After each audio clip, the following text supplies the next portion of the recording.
منظومة بدء التشغيل.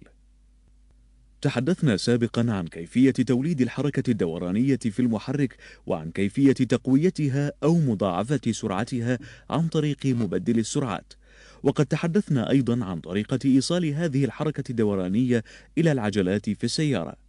ولكن السؤال الآن هو: كيف يبدأ المحرك بالعمل حتى يتمكن من إعطاء هذه الحركة الدورانية؟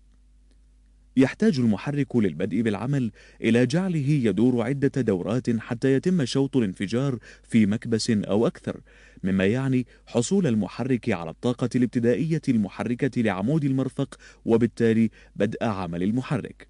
ويتولى مهمة إعطاء هذه الطاقة الابتدائية منظومة بدء التشغيل التي تتكون من الأجزاء الرئيسية التالية: مفتاح بدء التشغيل، وبادئ التشغيل، والمركم. والسؤال الآن هو: كيف تعمل هذه المنظومة؟ عندما يدير السائق مفتاح بدء التشغيل يكون قد أغلق الدارة الكهربائية لمنظومة التشغيل، مما يعني وصول التيار من المركم إلى بادئ التشغيل. هذا البادئ عبارة عن محرك كهربائي يثبت على جانب المحرك بحيث يكون مسننه قريبا من حذافة المحرك، ويثبت على هذا المحرك جهاز صغير وظيفته سحب هذه العتلة المتصلة بمسنن بادئ التشغيل. يحتوي هذا الجهاز على ملف ومحور معدني متصل بالعتلة سابقة الذكر. فعندما تصل الكهرباء إلى بادئ التشغيل تصل أولا إلى جهاز سحب العتلة، فيسري التيار في الملف مكونا مجالا مغناطيسيا.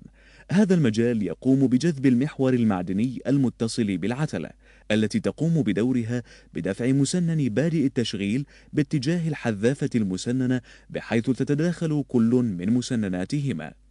ويؤدي سحب المحور المعدني في جهاز سحب العتلة إلى إغلاق الدارة الكهربائية للمحرك الكهربائي، مما يعني أن يبدأ بالدوران مدورا معه حذافة المحرك، وبالتالي يحصل المحرك على الدورات الابتدائية اللازمة لبدء عمله. وعندما يبدأ المحرك بالعمل يترك السائق مفتاح بدء التشغيل ليسمح له بالعودة إلى وضعه الأصلي بفعل نابضه، مما يعني انقطاع التيار الكهربائي عن جهاز سحب العتلة، وبالتالي رجوع المحور والمسنن إلى وضعهما الابتدائي ليتوقف عندها البادئ عن العمل.